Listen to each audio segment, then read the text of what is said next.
then you'll have it in place and you're not scrambling to get it. Okay? There are federal certifications and we can help you. The 8A, Native American, Hub Zone, VA, veteran-owned, women-owned small business. Small disadvantaged businesses is a self-certification, okay? Department of Transportation has a DBE. So we can help you check to see if you qualify for any of these federal certifications. There are goals that need to be met. These will be updated on July 1st. So these are still current. But the government has goals they need to meet. Now, do they just give those socioeconomics a contract just to meet their goals? No. And as I go through the presentation, I'll show you how you can get those. Are you contract ready? Can you afford to wait 90 days on payment? And you're like, wait a minute, I can't even do it for a month. How am I going to do it for 90 days? The reason we put that in there is because when you do your invoice, does the government wait 90 days to pay you? No, that's not their intent. They try to pay you 30 days and less whenever possible.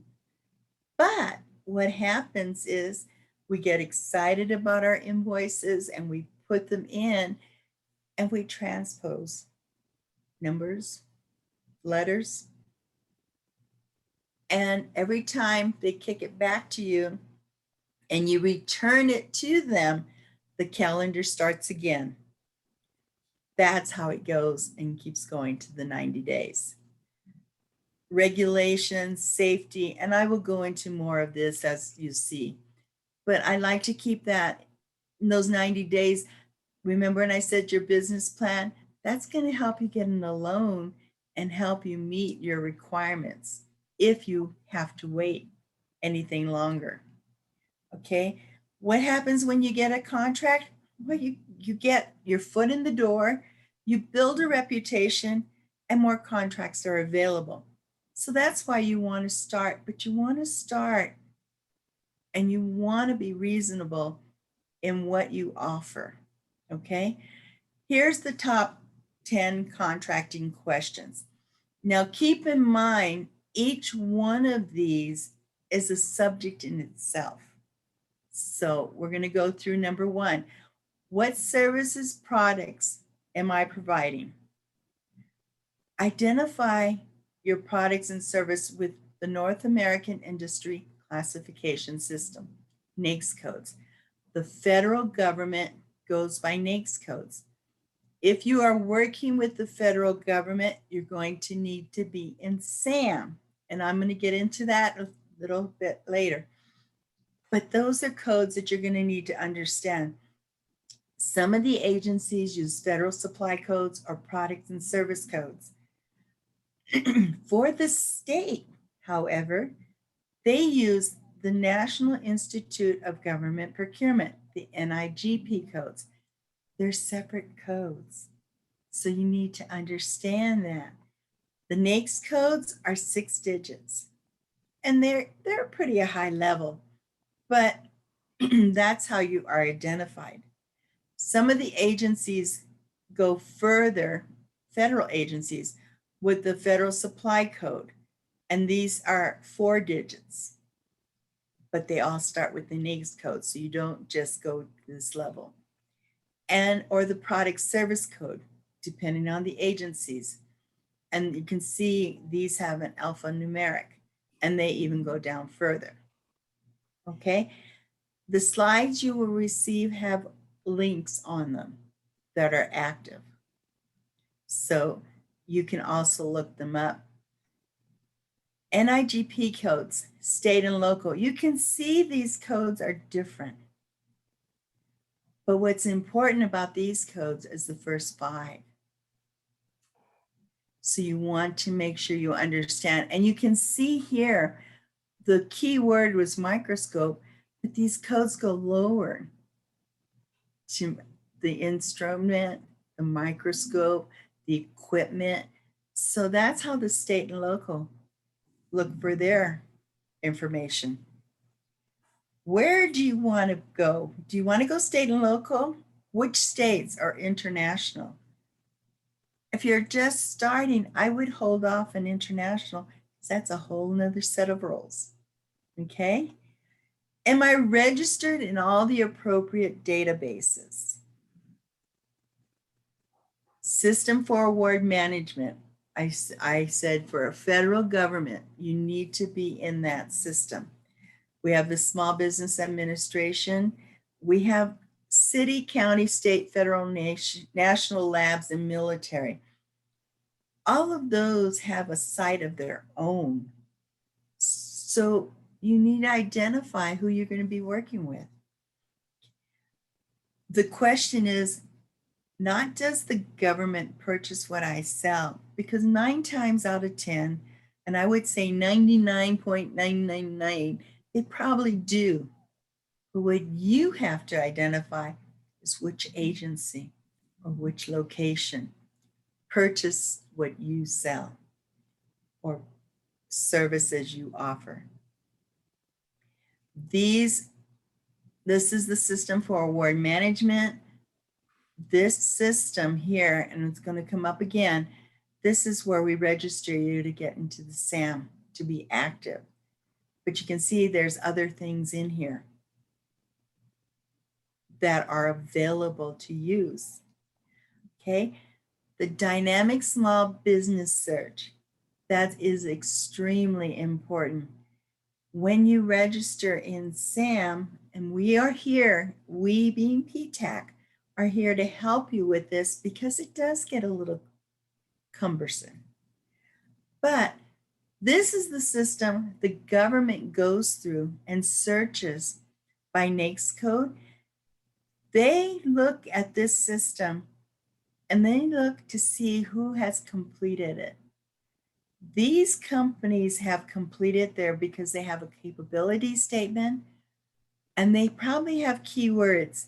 But you see, these that are here, they didn't complete their SAM registration.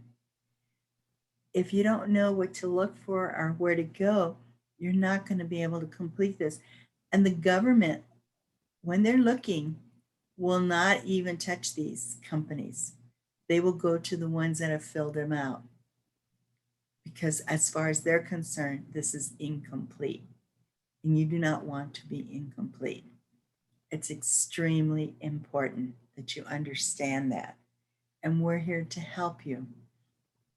But what I want to point out is you can look up in this system by NAICS code within the state of New Mexico. You can also look it up by counties. You can also see by keywords. So yes, some of these are going to be competitors, but you might be looking for a teaming partner. This is a great system to look into and see who's out there. Okay. Register with the state purchasing division. We want to be able to make sure you have what is required to register on their site. But keep in mind, state and federal certifications are different. So you need to understand who you are going to be marketing to. Now for state, we have in-state business preference. We have veteran business preference. And these are going to go up slightly, and they're adding some more in July. So these are current until the end of June. But in order to get the preferences, you've got to go to the tax and revenue website and register your business and request those certifications. Okay, so that's a different type of certification. Are you aware of the regulations? Do you have the proper insurance you need? If you're in construction, do you meet the bonding requirements? Bonding you can get help with bonding between SBA and SBDC. They can help you with the bonding and how to meet that. Okay, they have ways of doing that. Licenses, certification. Do you have what's required? Do you know which ones are required? Clearances. Do you need them? It depends. Depends what you're offering and who you're going to be working with. Okay, safety plan, very important with construction. Do you have a safety plan? Do you know where to start and how to build one up? Cybersecurity, I'm going to hit on that. You know what's going on. You see it in the news. We've had different attacks. All of us are vulnerable. All of us. Doesn't matter what size, who we are, even our personal life. Cybersecurity plan is extremely important. We offer classes on that, and we offer information that can guide you with free services on that particular item. SBDC has classes coming up on cyber that has different tips on how to protect not only your business, but your personal information. Things to keep in mind. Federal acquisition regulations. If you're going with the federal, are you aware of those? Do you know how to find them? State procurement code or local ordinances. State and local, the same thing. Okay. Those in themselves, these regulations are out there. If you do not understand them, don't just fuss over them and say, I can't do this. No, we're here to help you. We've got people. I don't have all the answers. I'm not going to say I know everything because I don't. But you know what? I am blessed to have a team of people to work with. And between the team that I work with PTAC, or if I need to pull with SBDC to understand some of the requirements, we work together. We're here for you. We want to see you succeed. So we're here to help you. And I can't emphasize that enough. Okay? Do I have government-oriented marketing materials? Okay? Marketing, do you have a capability statement? A capability statement is a one-pager, front and back. Okay? It tells your business. Even if you're brand new, we can help you put one together. Okay? You're coming to that business. You're bringing your history with you, your knowledge. So we start with the business on one side and we do a bio on the other side of where you are coming from in order to do the business that you are working on. Business cards. Remember, business cards have a front and back, okay? The front part, you want to put your business name and all the pertinent information.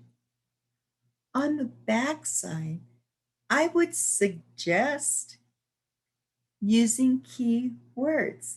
Don't fill up the whole business card, but a couple of keywords. So when I get your business card and it says Joe Smith, Joe Smith doesn't tell me anything. But I put that business card aside for a reason, and I just didn't have time to make notes. But if I turn it over, I can see Joe Smith does IT. And I put it aside because I wanted to give this to my IT department. Okay?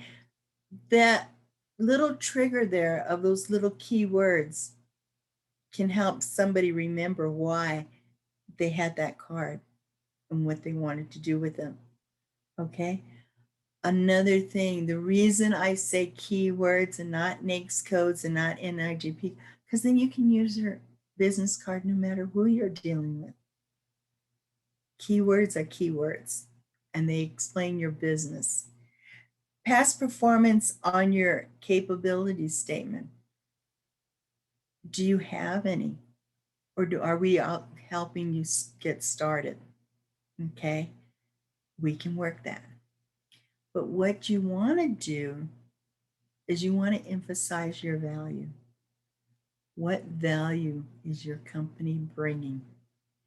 And I'm going to emphasize this right now. When a buyer looks at a capability statement, they want to see your company name and what you offer and the value you offer.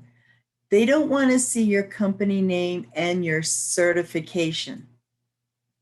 I'm women-owned, or I'm VA, or I'm HubZone, or any of that.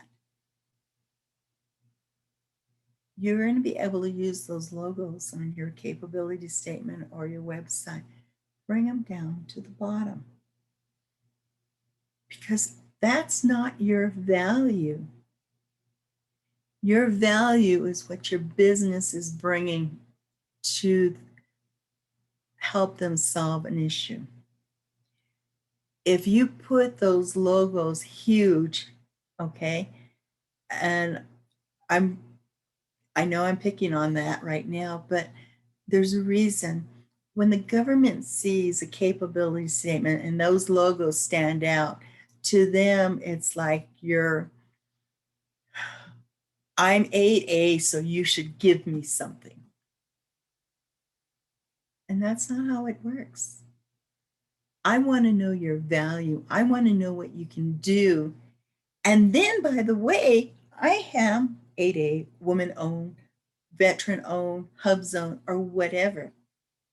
Because once they put that solicitation out to that particular social economics, you're all on the same ground. So if I put a solicitation out for a woman-owned small business and your logo's that big, okay, you got into that solicitation. Now, how are you going to respond to it? Something to keep in mind as you move forward, because I have too many businesses that are doing that, and it turns off buyers real quick. Okay, just an FYI. You're looking to work with the small business disadvantage utilization, contracting officers, procurement managers, program managers, procurement centers. These are all federal. For state and local, you're looking for chief procurement officers and their buyers, and that's their website where you can find them. Okay. What is my government marketing strategy? Okay. Are you going to be a prime or a subcontractor? Okay. Some of you could be in business already for some time or have done it. You know, which way are you going to go? Are you going to be teaming with others? Are you going to start with local, state and local, or are you going to go with federal right off the bat? We being PTAC, offers a free service called Bid Match. And as you register, work with your advisor, we can get you set up, and you will start on your key words. We'll start seeing what is out there that is active, and we can help you go through that. But those are marketing strategies. So how are you going to look into it? How are you going to proceed? Okay. Another one, request for proposals, request for quote, invitation to bid. Okay. When they come out at this stage, the only person you can speak to at that point in time is the contracting officer. You want to get notified when there are requests for information or sources sought. At this level here, you can get the technical people's name and maybe even speak to them, or the end user, whoever that may be. Okay, you can actually speak to people who are going to be using and what they want and understand and share some of the information you have that may provide and solve their issue even better than what they've got here. Because what they're looking for is ways of solving a problem. Who's out there? Don't come in this stage here and you never responded to a sources sought or to a request for information. Say, hey, I'm out here. I'm a women-owned business, and you should put it aside for women-owned business. Well, where were you when I put out the sources sought to let me know? Because once it gets to this stage, it's too late. Whatever they put it out as, and normally if it gets to this stage, it's going to go to a social economic business type event. It could be a veteran owned, or it could be full and open. And full and open means anyone can bid on it. So now you're not just going against small businesses or just a group of women owned or hub zone. Now you're going against all the big boys as well. So where's your value? That's why at this stage, it is so important to let the government know that you're out there. How you understand how the state buys. The state buys at best value, lowest cost. They're open and fair competition. Their transparency. A lot of their bids get open publicly, and they look for lowest price. Does that mean that lowest price automatically gets it? No. They will go through, rate them price-wise, and then they will take them back and review the package and see if it really responds or handles the issue that they have put out assistance on. And that's what they're doing when they put out a request. They're trying to clean up an issue, take care of a problem, and they want everyone that can to go out there and provide their solution at the best price available. Okay, so those are out there. When you're dealing with the state, you need to be on the purchasing site. When you're dealing with the counties, each county has their own website. And if you go through when you go through our marketing class, not if, but when, we have all those links for you because they are cumbersome and difficult to find at times, and where you need to register. So we try to help you as much as we can, get you that information and put it in your hands. Okay? And then here's the tax and revenue site for in-state vendor preferences. So you want to register your business.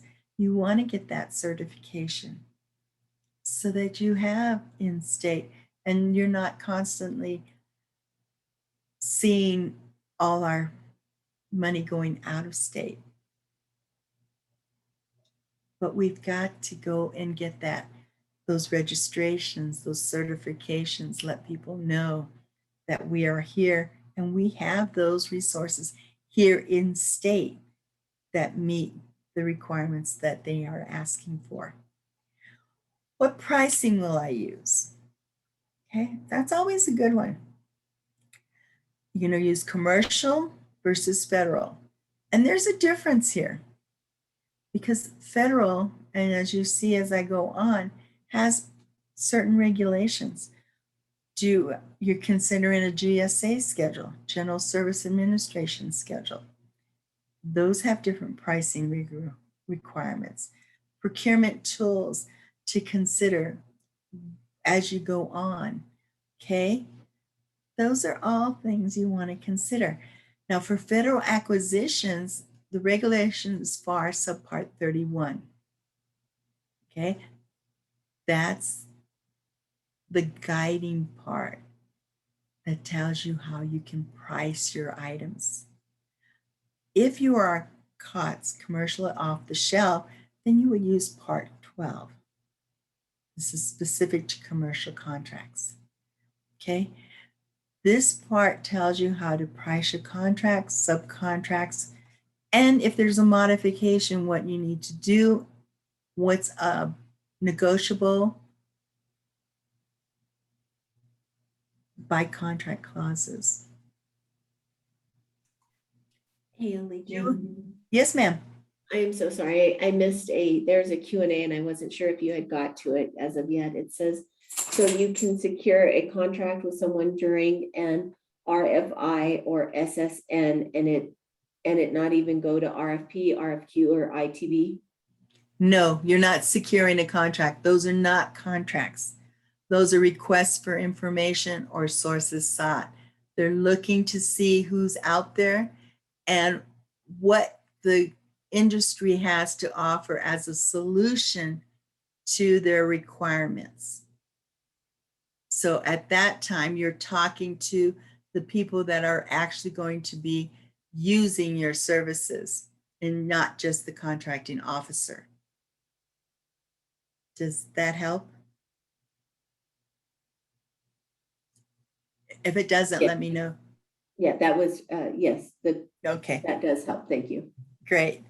Okay, do you have the accounting practices in order? Okay, this is extremely important. Okay, do you have your acceptable accounting procedures per DCA, Defense Contract Audit Agency? What they follow is FAR Part 31.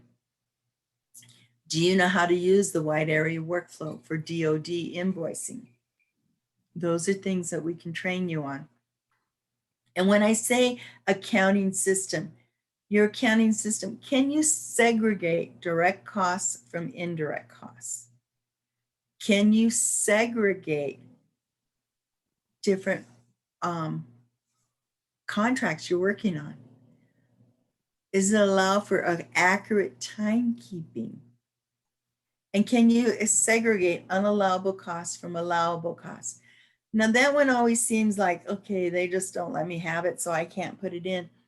No, the reason you want to segregate it is because it may be unallowable to the government, to the federal government, but it's not unallowable for your business, okay? If you want to throw a summer party for your employees, that's a business expense. However, you cannot include that party in your indirect rates when you are dealing with the federal government. So when you're doing your taxes for your company, you're going to include all costs. But when you're doing your indirects for the federal, you're not going to include those in there. So you still want to identify those in your books, but you want to be able to take them out. And we've got training on accounting systems. Okay. What are the different contract types? These are going to be firm fixed price, time and materials, cost plus fixed fee. Okay, when you do start out normally, you start off with firm fixed price. And even though it's firm fixed price and you're just going to give them one price and stuff, you want to know that you priced it right. You want to know that your company's making money and that you've identified all the costs to do that particular effort. So even though it's firm fixed price, and usually it's competitive, so they're not going to come and do an audit at that time because the competition will identify the pricing. But you want to have your books in order. You want to know if you are calculating correctly in order to recover the cost that it took to do that. Time and materials, you're going to have indirect rates. The government can come and audit your indirect rates and cost plus fixed fee or an award fee. So when you get into these types, these two types, you do have the requirements where the contractor, the government can come in and audit your rates. So you want things in order before you get to these types. Okay. The structure of the award is a purchase order, standalone contract, indefinite delivery, indefinite quantity, IDIQ. So these are all just types of contracts that are available out there. We'll teach you what they are and how to move forward. So these are all things to keep in mind. And that's not just for federal, that's state and local as well. They have all those too. How do I find opportunities? Well, I mentioned PTAC has bid match services. Our bid match services, we put you in with your keywords, and as those keywords get hit, you'll get to the opportunities that are out there. Our bid match hits about 400 different sites, so it's quite intense. Also, the contract system for award, the SAM, you can register on there and put different parameters. Okay, so there are other opportunities. SB8 staff directories for specific listings of procurement center reps. So getting to know, that's part of your marketing. Who are you going to market to? And as you go through the marketing class, it'll give you some suggestions and some key contact information on who you would want to work with. Then you have, for federal procurement data system, USA spending, acquisition information. Where do we go and get those? Do you have another question, Adrian? Okay. Other resources. We have the Small Business Administration. We have the New Mexico Small Business Development Center. And that's who's holding this training session today. We have SCORE. We have WEST. These are all out there for you. These are some links for resources. Okay. So what is your next step? Well, once you have your business together and you kind of know what you want, you have the platform for your business. And I always say, I want your business on a rock, on a hard surface, not on sandy ground. And the way you get that on hard surfaces by working with your SBDC advisor, because they help you make sure you're registered with the state, with the tax and revenue, your business plan. That's starting your business right there and moving it forward. And then we can help you move forward from there. Does that mean you can't take training classes while you're doing that? No, we offer training classes. We're there for you so you can start to learn and let's get a head start on that. We're at different locations. We are funded by the federal government and state. So our services at PTAC are free. You don't have to worry about how many times you call, how many times you come and visit. Our services are free. We're funded by the federal and state. Our workshops that we provide are free. And we do workshops together with SBDC, with WEST, with SCORE. So we try to get out there to help people as much as we can. We offer our bid match services is free. So you will not be able to go into bid match and change your keywords or update it. You'll have to go through your PTAC advisor because we have provided that service as a free service to you to use as our clients. So we help with the registrations, certification. We can help you with market researching and your marketing as you're going through. one of the things that we do offer as well is that when you find a solicitation, a sources sought, request for information, request for quote, whatever, and you're considering bidding on it, you can call us and we can look at it with you. We can't do it for you, but we can look at it with you so you can see what's in there and see if you can meet the requirements. But before you submit it, we can act as your red team. We can be that second set of eyes to make sure you're responding to the request for proposal in the fashion that they want to see the response. So those services are free. Contract administration, we help with that. So we can help you with your UEI, your getting your into SAM, doing your market research, making sure you can see opportunities and moving forward, and making sure you have the right accounting system. We can tell you the regulations and how possibly to meet it. I know SBDC has classes on QuickBooks. They may have some other accounting classes that I'm not aware of on how to have hands-on access to that information.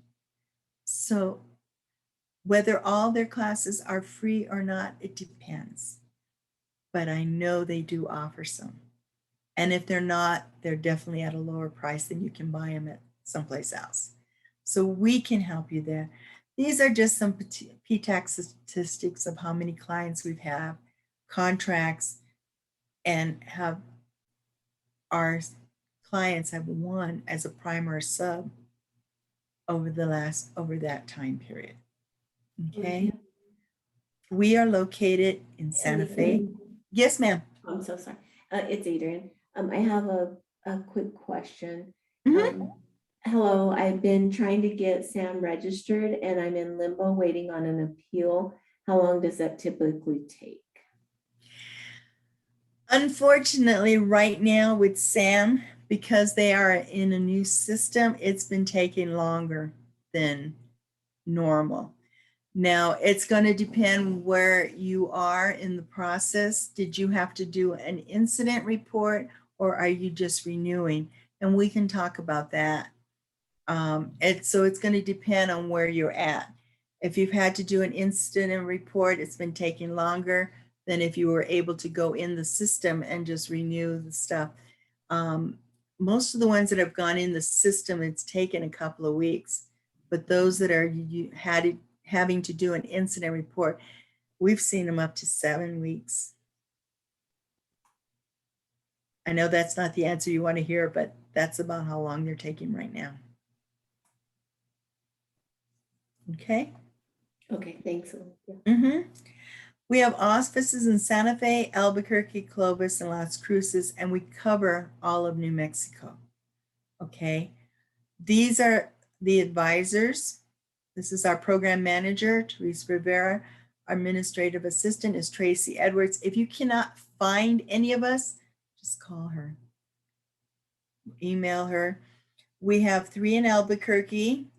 I'm listed here. We have 1 in Clovis. We have Karen in Las Cruces, and we have an open position in Santa Fe, but we all cover for the whole area of New Mexico. Okay. Here is my contact information. And I'm going to stop sharing the screen. So that is the very, very basics of government contracting. And like I said, every one of those questions is a subject in itself. And then we're here to help you. And with that, Adrian, hopefully I didn't take up too much time, but I'll give it back to you. All right, well, perfect. Thank you so much, Elythia, for your presentation and the valuable information. Thank you to all the attendees. And I'm just going to double check. I'm going to go through the chat and the Q&A one more time before we adjourn. But I just also want to make sure for the attendees to draw your attention to the chat feature. I've put a couple of links in the chat. You'll get a copy of this presentation in your in an email that we send, you know, again, thanking you for attending the webinar. And it does not look like I have anything in Q&A or raised hands. So I'm going to stop the recording.